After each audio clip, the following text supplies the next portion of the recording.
That's true about women's purses. I had to buy my wife one of those purses. It's $118 purses. She knows right in the back. $120, I think it was. They're called Coach purses. Now, how many women know what Coach purses are? Watch this. See? Buy them one, guys. It's worth. Although, you know, something overpriced called Coach. All right, our next graduate, please. Keep our table conversation to a minimum, please. But please welcome Ed Smith. Ed Smith.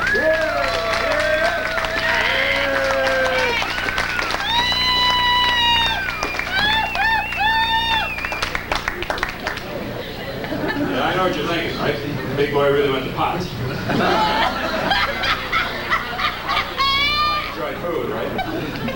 But you know, I wish when I call the place, they wouldn't be naming a restaurant every time Anyways, I called different directions, and they told me, well, you get off on 8, you go down 5 blocks, and there's a Burger King there.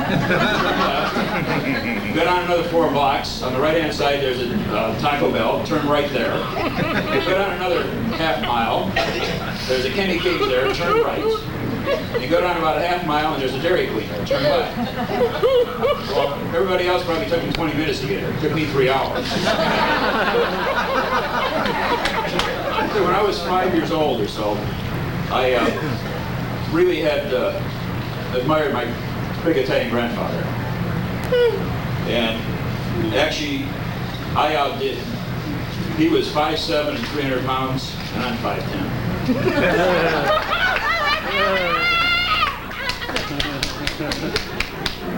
My grandfather had a business. He was in sales and security.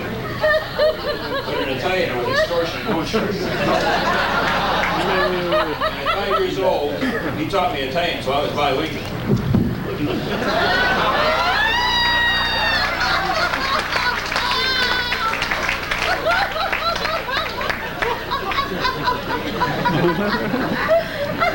Like I said, my grandfather was Italian, and my grandmother was Jewish. In our household, we made you a deal you couldn't refuse, but we get it for you wholesale. My mother's a real feisty lady, and she used to pitch for a women's softball league. So my brothers and I learned how to bob and weave at a real early age, because she used to throw anything she could get her hands on, knives, shoes, you name it. And a lot of people say that men will marry wives like their mother. They wouldn't want to marry somebody that throws knives and shoes and everything else at you. Well, I did. I mean, there's another kind?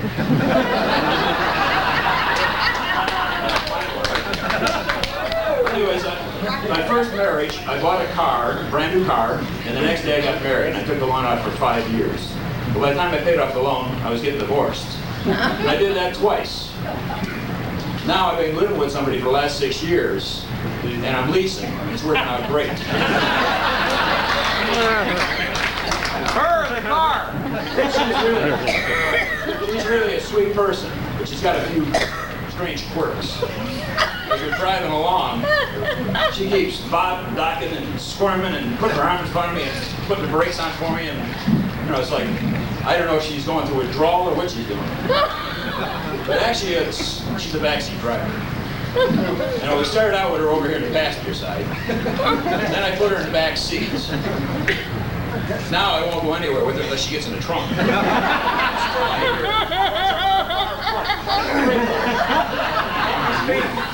Now, if this keeps up, I'm just going to rent a U-Haul, put her on the back and put her in the U-Haul.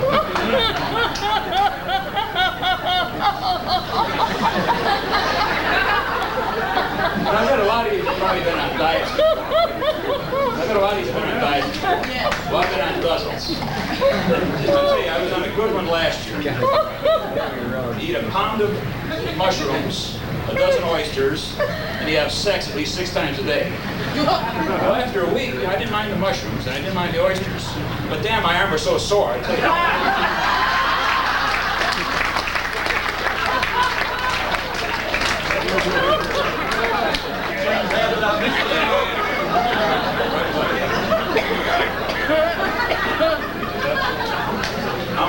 I've been laid off for the last few months. And so a lot of people I talk with tell me, the way to get hired is you get your name and your resume in front of the people that are doing the hiring. So what I've been doing is I've been going to these companies and I find out where the executive washroom is, and I plaster my resume on all those stall doors. Well, I've been getting lots of calls all hours of night. Matter of fact, I got a call for a job, a blow job. We all got to eat.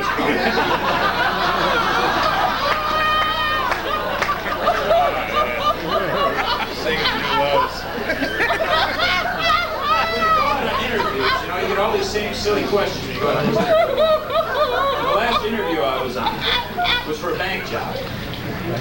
So I go in there and he asks, starts asking questions. Says, tell me a little bit about yourself. So I told him, I says, well, I'm out on parole for bank robbery, but while I was in there, I got myself an accounting degree, so I feel I'm qualified. So why don't you name a strength? I said, well, I'm real good at picking the horses. This one. How about a weakness? I said, well, I first try these Twinkies. And now they also they'll ask you like, is there something you'd like to ask us? I told him, I said, yeah, what's the combination for the safe? And there are all these places too now. The big question now is, will you submit to a drug test? I told him, I says, yeah, no problem. I said, as long as it's good stuff and I get to take the rest home.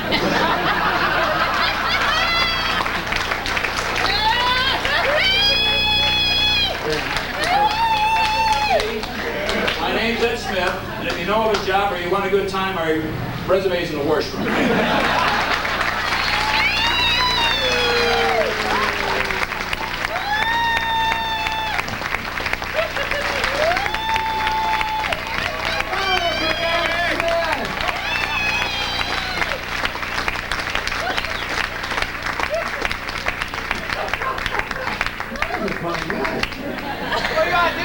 I don't know why. There's a guy in the room that couldn't find a job in Seattle. Did anybody remember Stuart Warren?